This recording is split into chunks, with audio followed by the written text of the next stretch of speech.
Hi, friends. Thanks for joining First St. Charles for our 111 Daily Devotional. I'm Lindsay Willard, humbled to serve as the Director of Outreach and Marketing at First St. Charles. Today is April 30th, 2020, and what a month it has been.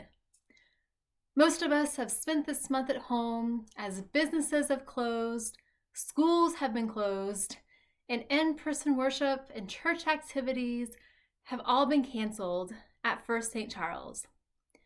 It's hard to believe that we've been worshiping online only for 7 Sundays. Am I right? And as we end the month of April, for me and my 3 girls, today is day 46 at home. And when I say 46 days at home, I truly mean at home. I've only been in the car 3 times in 46 days to go somewhere, all essential outings.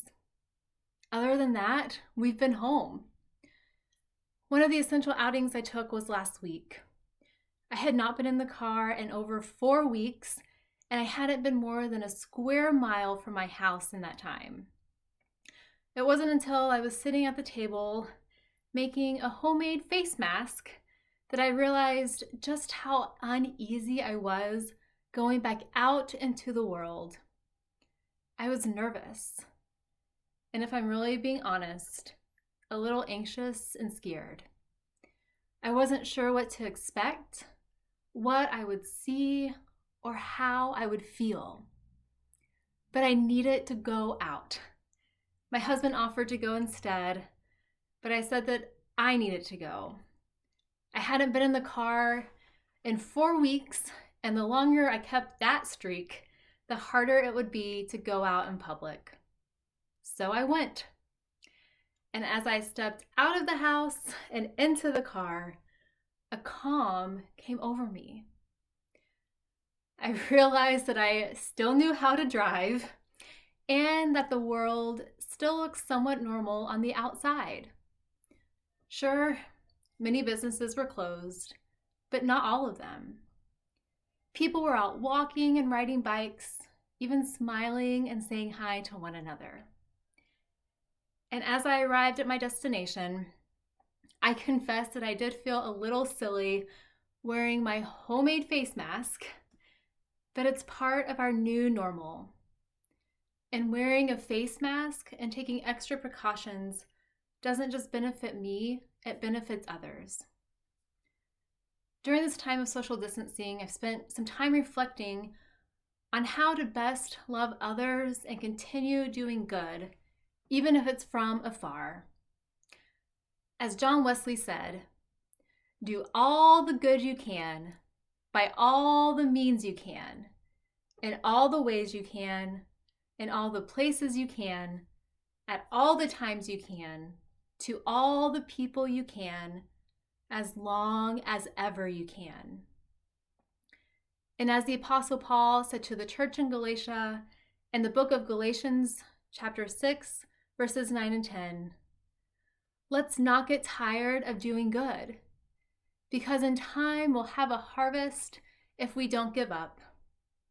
So then let's work for the good of all whenever we have an opportunity, and especially for those in the household of faith. So as we've been practicing social distancing and staying at home, I've been trying to determine what this means for me and my family. What does it mean for us to do good in the midst of a pandemic, in the midst of isolation, in the midst of social distancing? You've probably been reflecting on the same for you or for you and your family. Just like me, I'm sure you've been praying and listening to the Spirit. Just like me, you want to be safe, but still care for others. And just like me, you're probably trying to figure out how to do good while not only keeping a distance, but also tending to your mental, physical, emotional, and spiritual health. I'm fortunate and privileged to serve in a church that is flexible with my schedule and realizes the importance of family, especially since I have 3 young kids at home 24/7. So, one way I've decided, and prayerfully decided, that my family and I are going to do good during this time is to continue social distancing in the upcoming weeks. I'm going to try to get out of the house a little more often than once every 4 weeks, but I'm not returning to business as usual yet. In fact, since my family and I are going to continue practicing social distancing, and since schools are closed and my oldest daughter's summer camp has been canceled, I've made the difficult decision to cut back my hours at church.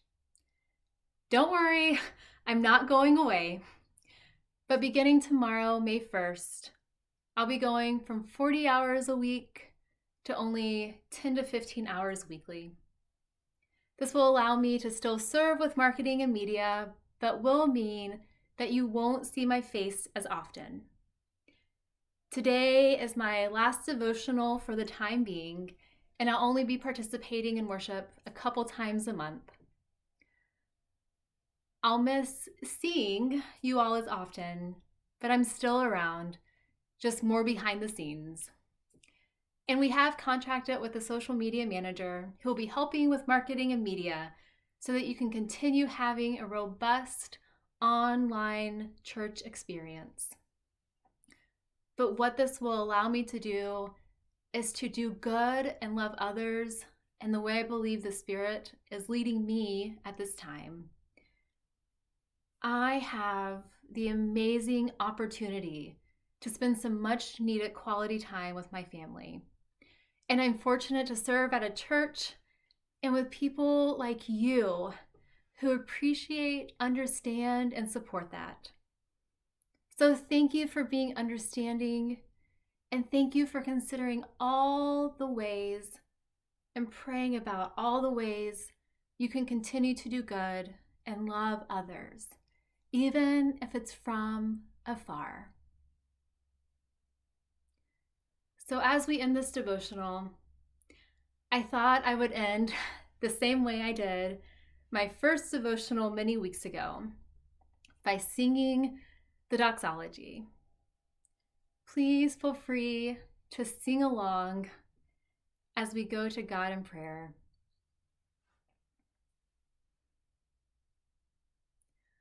Praise God, from whom all blessings flow. Praise God, all creatures here below. Praise God above, ye heavenly host. Praise Father, Son, and Holy Ghost. Amen.